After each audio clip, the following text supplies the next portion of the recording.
You drop into a hole in the jungle and the world disappears.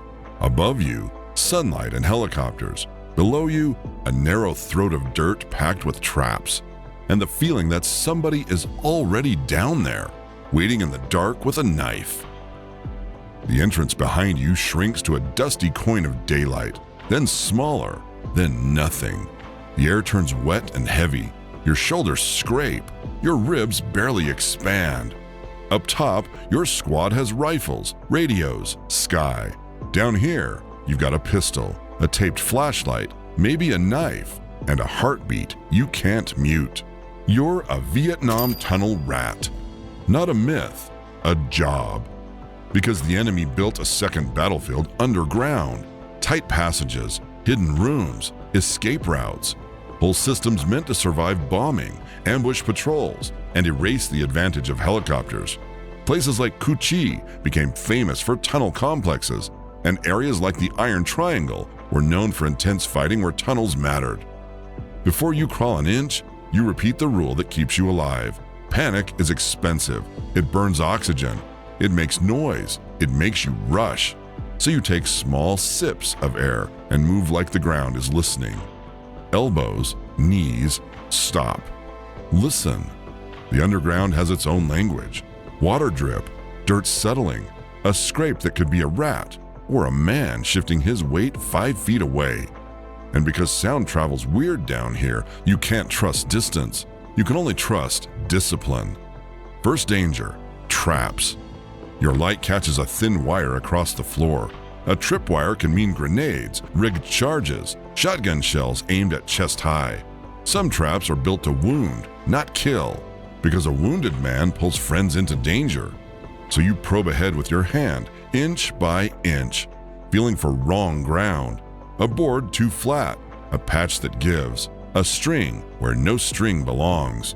It's like picking a lock with your fingertips while the lock is trying to murder you. Second danger, space. These tunnels were often intentionally narrow.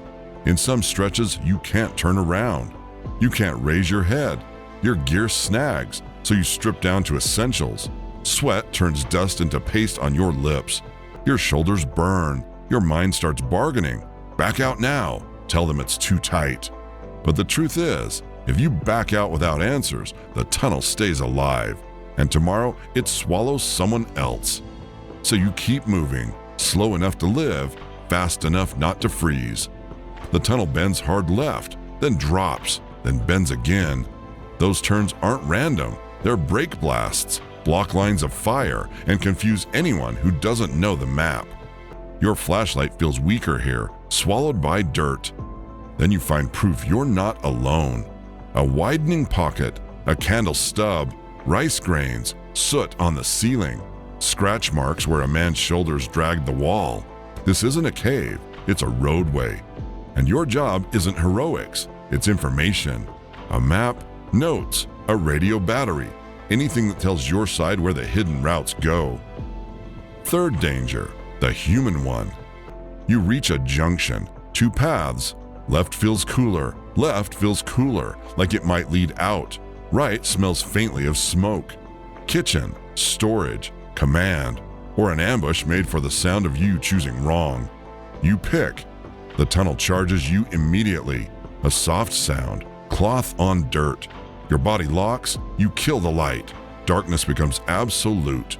You can't see your own hand. Your heartbeat suddenly feels like a beacon.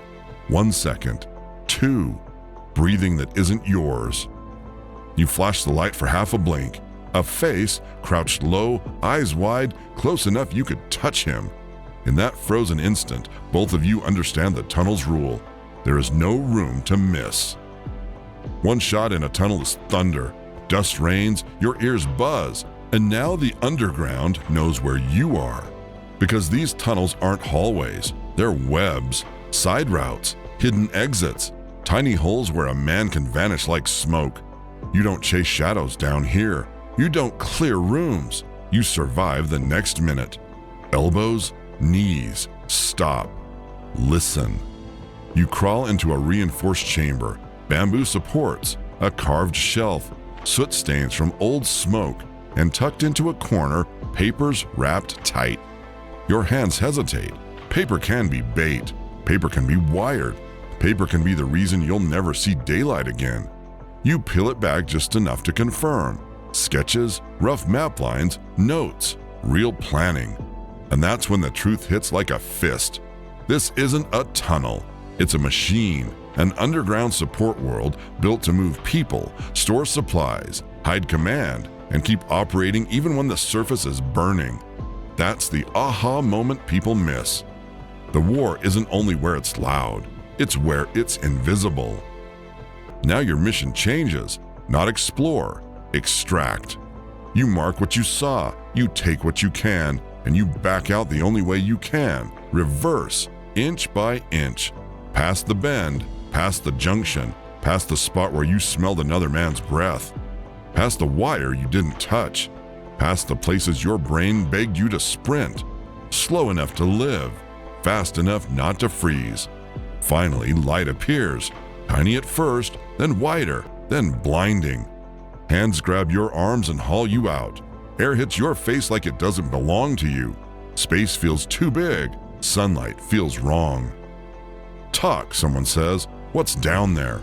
And you talk fast, because information can outrun bullets if it reaches the right ears in time. You point out the entrance. You warn about traps. You describe turns. You mention papers.